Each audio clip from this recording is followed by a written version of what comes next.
टाटा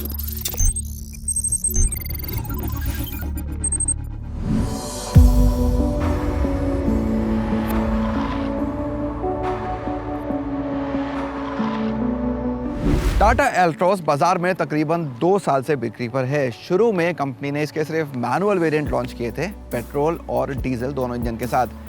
फिर पिछले साल आया कार का ज़्यादा ताकतवर टर्बो पेट्रोल मॉडल और अब कंपनी ने बाजार में लॉन्च कर दिया है इसका ऑटोमेटिक मॉडल।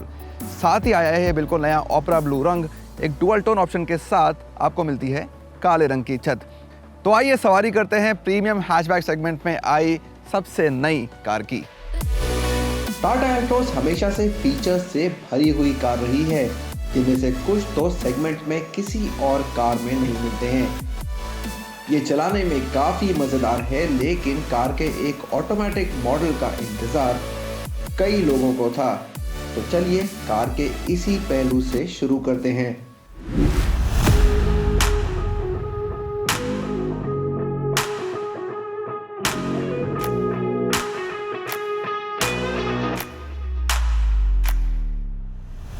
तो टाटा मोटर्स एल्ट्रॉस के ऑटोमेटिक मॉडल को इसके 1.2 लीटर पेट्रोल इंजन के साथ लेकर आई है। तो अगर आपको इसके टर्बो इंजन या डीजल इंजन के साथ ऑटोमेटिक्स की तलाश थी तो वो आपको अभी भी नहीं मिलेगा। आपको ये पेट्रोल 1.2 लीटर ही लेना पड़ेगा, नेचुरली एस्पिरेटेड। तो यहाँ आपको 85 bhp की ताकत मिल जाएगी और 113 Nm का पीक टॉर्क है। ये 6 स्पीड का डुअल क्लच के बॉक्स है, यानी इसमें 2 क्लच हैं। और अगर आप ऑटोमेटिक्स को नॉर्मली कंपेयर करें, सेगमेंट में आपने कई तरह के ऑटोमेटिक देखे हैं, CVT देखा है, AMT देखा है। तो टेक्नोलॉजी या रिस्पांस के मामले में सबसे बेहतर माना जाता है DCT को, तो वो टाटा ने इस कार में दिया है। अगर हम इस गियरबॉक्स के परफॉर्मेंस की बात करें तो रिस्पांस अच्छा है और बहुत आराम से गियर बदल भी जाते हैं इस ऑटोमेटिक सेटअप में, लेकिन ये कुछ देर से बदलते हैं। तो अगर आप निचले से ऊपर गियर में जा रहे हैं तो एक हल्का सा एक्स्ट्रा टाइम उसमें लगता है। तो वो आपको कुछ जगह तो ठीक लगेगा, उसमें आपको कोई प्रॉब्लम नहीं लगेगी, स्पेशली आप ट्रैफिक में चला रहे हो, गाड़ी ज़्यादा तेज़ ना चल रही हो। लेकिन अगर आप मेरी तरह एक खाली सड़क पे गाड़ी लेके चल रहे हो, तब आप चाहेंगे कि आपके गियर जल्दी से बदलें, जल्दी आप ऊपर के गियर में जाएं, उसमें हल्की सी देर हो जाती है। अच्छी बात यह है कि यहाँ पे आपके पास एक मैनुअल ऑप्शन भी है, तो मैनुअल में गियर कार को डालिए और अपने हिसाब से गियर ऊपर या नीचे करिए, तो वो आपके अंदर के ड्राइवर को ज़्यादा पसंद आएगा।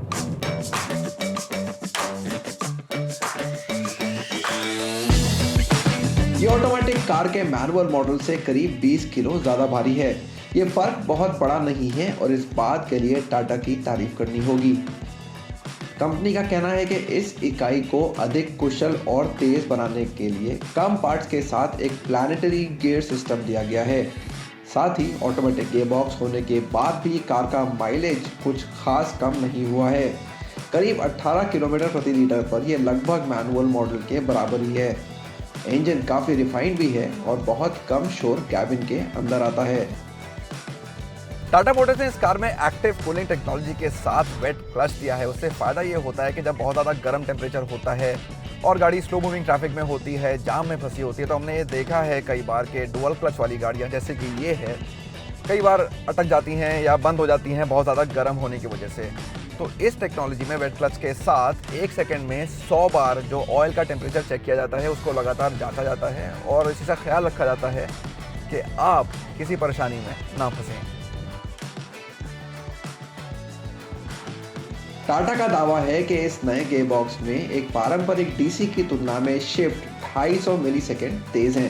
साथ ही यहाँ शिफ्ट बाय वायर तकनीक भी दी गई है, जो पावर डिलीवरी में किसी भी कमी को दूर करने में मदद करती है। लेकिन हमें यहाँ पैडल शिफ्टर्स की कमी कुछ महसूस हुई, तो निश्चित रूप से कार को ड्राइव करने के लिए और रोमांचक बना देता।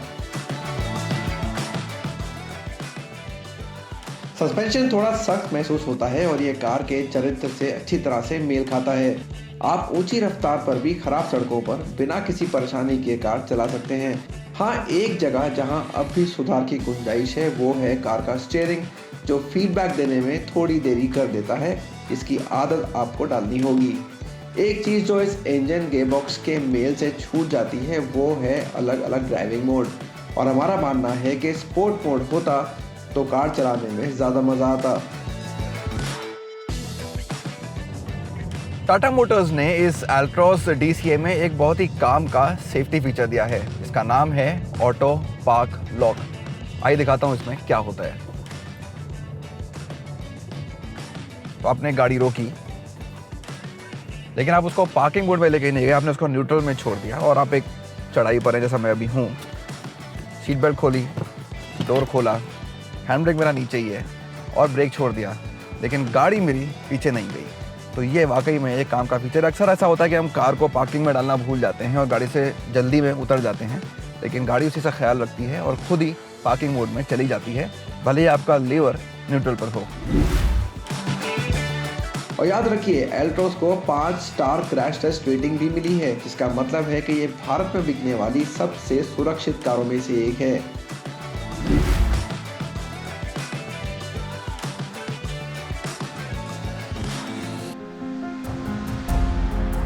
एल्ट्रोस DCA के कैबिन में काले और ग्रे रंगों का इस्तेमाल बरकरार है। सीटों पर परफोरेटेड लेदरेट अपहोल्स्ट्री के साथ एल्ट्रोस DCA का कैबिन अभी भी प्रीमियम और आकर्षक लगता है। एक अच्छी बात यह है कि टाटा ने एल्ट्रोस का ऑटोमेटिक ऑप्शन कार के बहुत सारे वेरिएंट्स पे दिया है, तो बेस XC को छोड़ के आपको हर वेरिएंट पे ऑटोमेटिक मिल जाएगा। तो अगर आपको बहुत ज़्यादा पैसे नहीं खर्चने हैं ऑटोमेटिक खरीदने के लिए, तो वो ऑप्शन आपके पास है। आप कम फीचर्स के साथ भी ऑटोमेटिक को ले सकते हैं। और एक अच्छी बात यह है कि आप अगर ऑटोमेटिक लेते हैं सबसे सस्ता वाला, उसमें भी आपको ये बढ़िया टच स्क्रीन सिस्टम मिल जाएगी, हरमान का सिस्टम है इसमें, और बहुत सारे ऑप्शन जो इसके साथ आते हैं वो सब आपको इसमें मिल जाएंगे। स्टीयरिंग कंट्रोल भी मिल जाएंगे इस सिस्टम के लिए।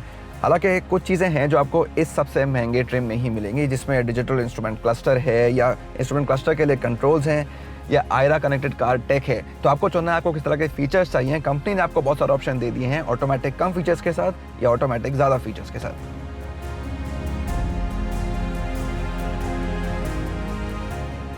डिज़ाइन के मामले में एल्ट्रोस DCA बिल्कुल नहीं बदली है और केवल पीछे की तरफ एक बैज ही है जो आपको इसे पहचानने में मदद करेगा। कार के साथ डार्क एडिशन भी उपलब्ध है, जिसमें काले पहिए, कई जगह डार्क क्रोम का इस्तेमाल और ऑल ब्लैक इंटीरियर थीम मिलता है। एल्ट्रोस एक सुंदर दिखने वाली हैचबैक बनी हुई है, चाहे रंग कोई भी हो। डार्क एडिशंस को मिलाकर टाटा एल्ट्रोस DCA कुल 7 ट्रिम्स में आई है, जिनकी कीमतें 8,10,000 रुपये और 9,90,000 रुपये के बीच हैं। एल्ट्रोस के अलावा सेगमेंट में केवल Hyundai i20 ही है जो DCT के बॉक्स के साथ आती है, लेकिन उसके 4 ट्रिम्स की कीमतें 9,76,000 रुपये और 11,48,000 रुपये के बीच हैं, जो एल्ट्रोस से काफ़ी ज़्यादा है।